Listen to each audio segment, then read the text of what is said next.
Alright, this is from my friends with a 2009 to 2018 Ram 1500 evaporator clean.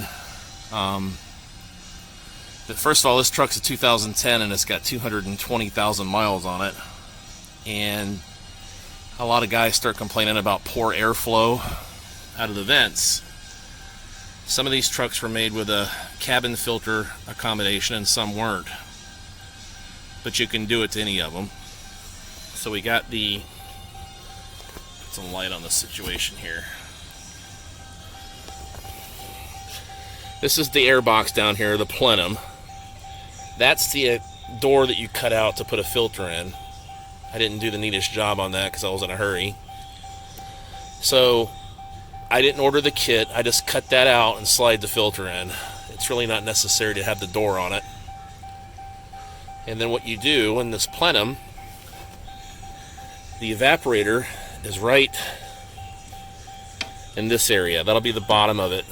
Right down there. That's the bottom of the evaporator. It's pretty much, I don't know, maybe 3 inches thick. You can see all the dust and stuff down here. This truck gets worked a lot. So if I shine this light in the hole, I'm going to try to make this hole bigger and focus in on a little bit. Zoom in on it. There's the hole that I popped into the plenum. And if I hold it like that, you can see the evaporator in there. It's a micro-channel evaporator. And you can see some goo back in the back. But I'm going to make this hole bigger. This is my friend Jaime, who uses part of the shop here for his mechanics business. He's going to pull the blower motor out for me. I went ahead and bought a new blower motor because they're not that expensive. I think it was 125 bucks or so. There's three 10 millimeter bolts back there. You should take it out before you try to do this so it doesn't get wet.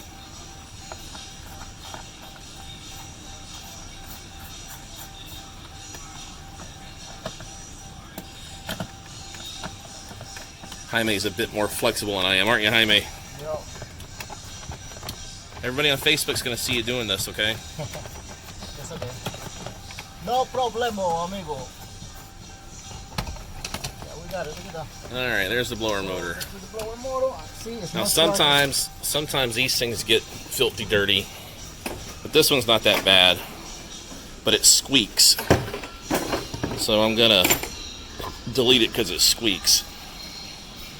So we got the blower motor out, and I'm going to enlarge that hole and show you how I do this with a water hose.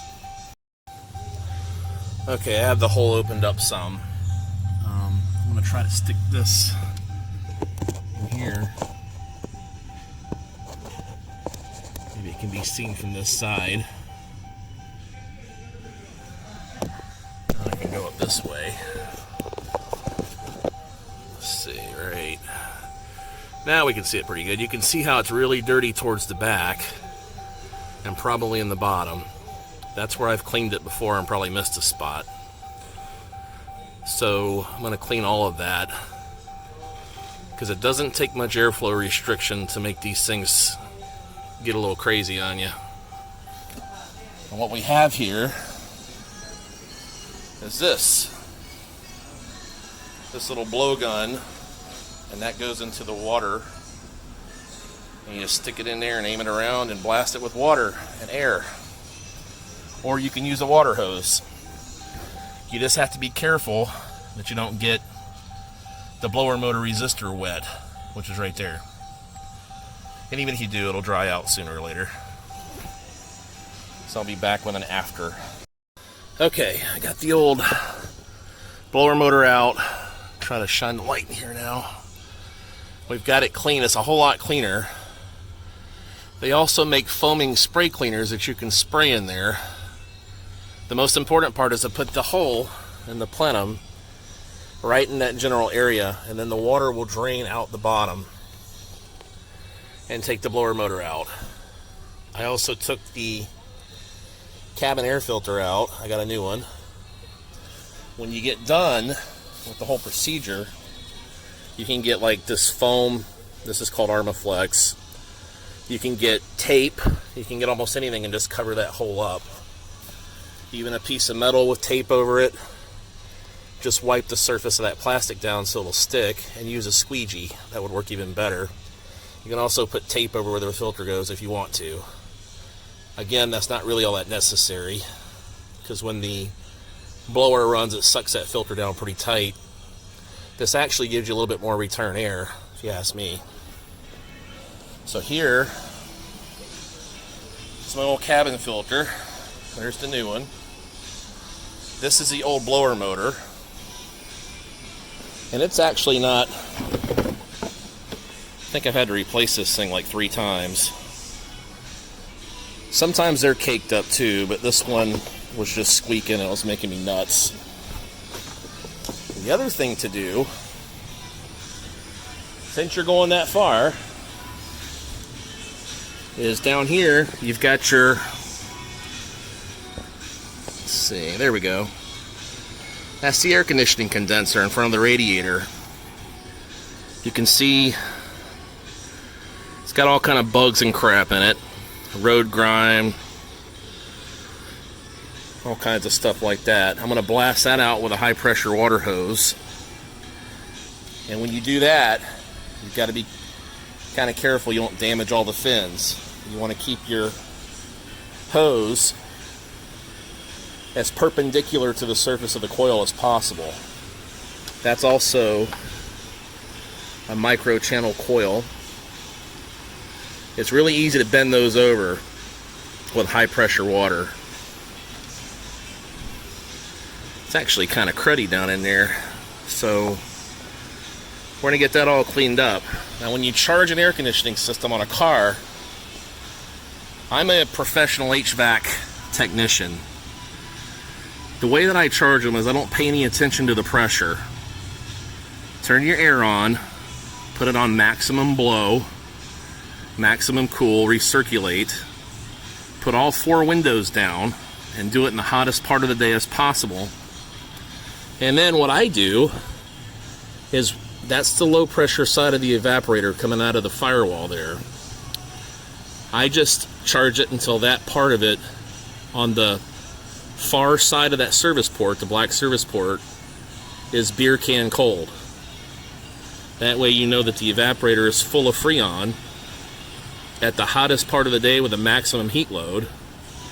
And if you have everything else cleaned up and everything is working correctly, including the blend doors under the dash, you should have really good cold air. And that's how I do it, and it'll crank out at like 40 degrees, sometimes lower. In the rain, it'll go down to about 34. And I've never had any trouble with this truck with the AC. Just a couple of blower motors, but that's not any big deal. In fact, that was probably my fault from cleaning it. So that's what I do to the Ram 1500 to keep it going real good. I'll show you what I do to cover this up. Show you what products I use to cover that up to make it work well. So that's it for now. Jason out. Okay, here's the end product. We got our new blower motor installed. Got the new air filter installed. Make sure the arrows are pointing towards the evaporator, which is over here. And what I do, let's set this light down here. I take my Armaflex stuff,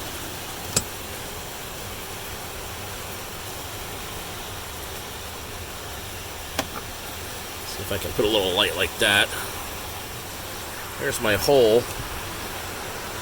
I'm just going to shove this Armaflex in this hole and kind of wedge it for now until I can get some tape. Or I might get a little piece of metal, see, like that. You gotta get another little piece to stick in the other side, but you get the idea. Might even be able to turn this one sideways. Like this. There we go. Yeah, that'll seal that up good enough until I get some piece of metal and some tape. And there's another hole I made before in the bottom.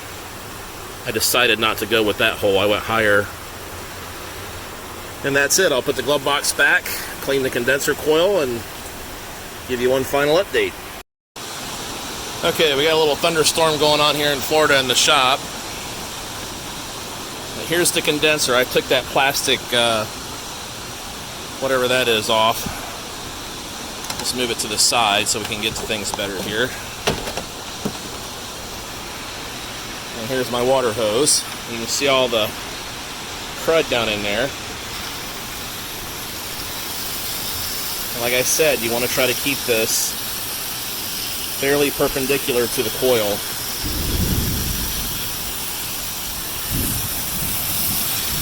So it doesn't damage the fins too much.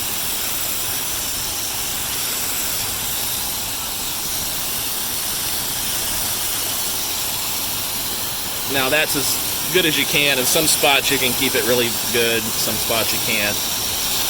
You just don't want to really blast it. We'll go down to the grill to do the other parts.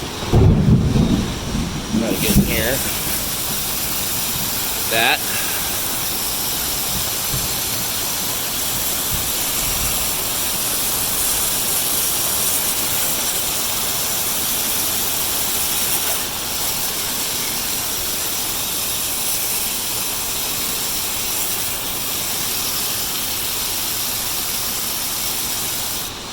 Then we'll go down one level in the grill.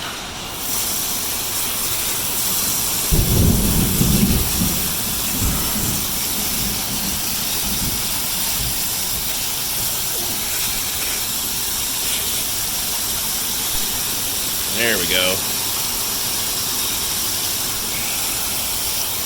Hop over the crossbar.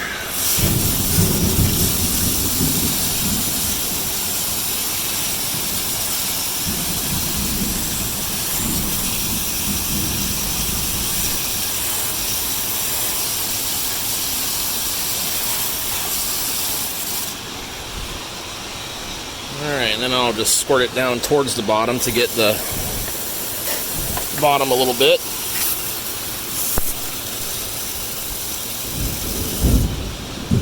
Alright. Now as you can see, it's not perfect, but a lot of the bugs and the road grime are gone. Just a little bit right there.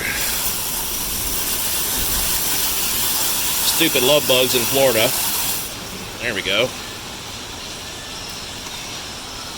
Alright, so I'll pop that shroud material back on, turn the hose off, and should be much better. Now that's how I do it. I've done that about every 6 months that I've owned this truck, and I've never had any AC problems.